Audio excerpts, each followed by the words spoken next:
Emmanuel, dis-nous, il y a des joueurs professionnels d'échecs. Qui sont-ils? Quel statut ils ont? Où est-ce qu'ils arrivent à jouer, à vivre?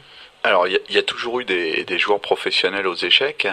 D'abord, il y a les gens de très haut niveau.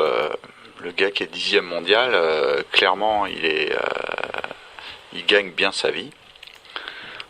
Parce que peut-être il faut déjà faire la distinction entre professionnel et gagner sa vie, qui n'est pas très claire. Pour bien gagner sa vie, en étant juste joueur, il faut vraiment être à un haut niveau mondial. Je dirais aujourd'hui, pour bien gagner sa vie, 100e mondial. Après, anciennement, comme il y avait cette séparation entre l'Est et l'Ouest, chaque pays, les meilleurs joueurs de chaque pays, finalement, pouvaient être professionnels, puisque chaque pays organisait ses tournois. Et donc, le gars qui était 10e français, 10e italien, 10e espagnol, pouvait gagner ou gagnoter sa vie en jouant aux échecs.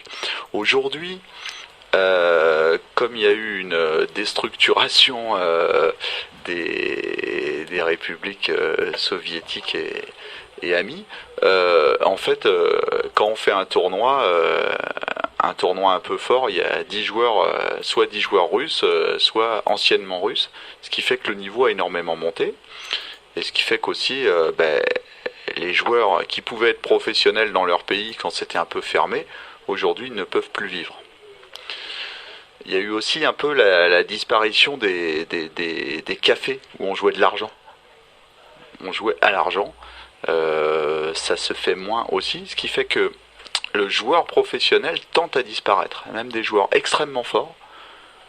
Je pense à des joueurs, qui sont 100e ou 150e mondiaux. Des gens jeunes qui hésitent entre les études et les échecs sont parfois tentés de choisir les études. Alors qu'il y a quelques années, ils auraient certainement choisi les échecs. D'accord. Une autre forme d'étude, cela dit, puisque quand on sait que c'est une démarche très longue pour être un très bon joueur. Donc, grosso modo, si je te résume, ce sont des gens qui étaient payés au cachet, c'est-à-dire à la partie, quand ils jouaient pour un club, ou quand ils jouent pour un club, hein, ou tout simplement le gain qu'ils pouvaient avoir dans un tournoi. C'est ça les deux sources de revenus principales du professionnel des échecs. Oui, c'est ça. Tu as un tournoi, là, hier j'étais au championnat de France de Blitz, ça veut dire partie rapide. Bon, le premier prix était de 1500 euros. Enfin, il y avait 3 catégories. Le premier prix de la première catégorie était de 1500 euros. Bon, moi je m'estime par exemple professionnel des échecs. Cela dit, j'étais pas très proche des 1500 euros puisque j'ai terminé 54e. Ce qui est déjà une très bonne place. Remarquable. Remarquable. Donc on est d'accord que c'est les gens qui se consacrent entièrement au jeu d'échecs et qui tentent d'en vivre uniquement par la compétition, à part une rare minorité d'entre eux, sont des gens qui vivent dans un niveau social assez faible, Jacques, non ? Oui, alors il ne faut pas non plus généraliser parce que effectivement, pour vivre, disons, confortablement avec des revenus de la compétition, il faut être très très très fort, il faut être dans les meilleurs grands maîtres français. Cela dit, comme disait Emmanuel, gagner sa vie, être professionnel, c'est des définitions un peu floues. Il y a des gens qui ont de l'argent au départ, qui sont pour diverses raisons qui sont pas faits pour le travail classique et qui préfèrent jouer aux échecs et qui ont de l'argent quoi qu'il arrive, ça arrive. Après, on peut gagner de l'argent avec les échecs différemment, pas en faisant de la compétition, en faisant de l'enseignement.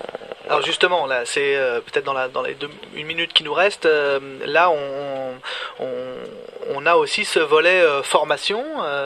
Donc il y a le fait qu'on peut être professeur d'échecs, Emmanuel, en 2010 en France. On peut être professeur d'échecs, on en vit. Ce qu'il y a maintenant, c'est qu'il faut savoir défendre son statut aussi, parce qu'il n'y a pas encore de statut pour ça.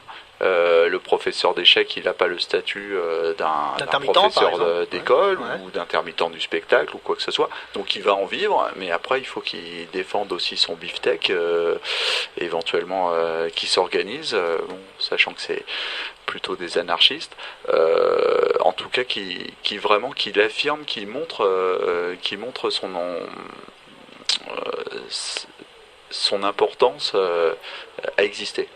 Oui, donc on voit que le jeu d'échecs ou le sport des échecs qui heureusement, je dirais heureusement, et je pense que les acteurs des échecs en sont d'accord, heureusement échappe au sport business, est un sport, une pratique qui permet difficilement aux gens de se reproduire économiquement.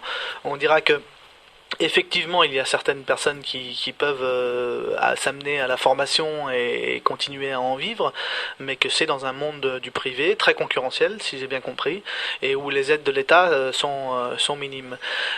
Peut-être je vais conclure malheureusement puisqu'on a les suivants qui nous pressent à la porte en remerciant donc Emmanuel et Jacques d'être venus parler des échecs, en espérant qu'on ait essayé et réussi un petit peu à évoquer ce qu'est le jeu d'échecs, la magie qu'il représente pour ceux qui le pratiquent et l'intérêt qu'il a, d'essayer de voir aussi que c'est un jeu qui a une implication politique comme pratique sociale et que de ce point de vue-là on encourage évidemment tout le monde à essayer de s'intéresser au jeu et de voir que c'est un jeu infini qui, mine de rien, a une dynamique libertaire, je crois, moi, c'est mon point de vue, dans le sens où tout le monde peut s'exprimer sur l'échiquier. Et merci à Serge pour la technique.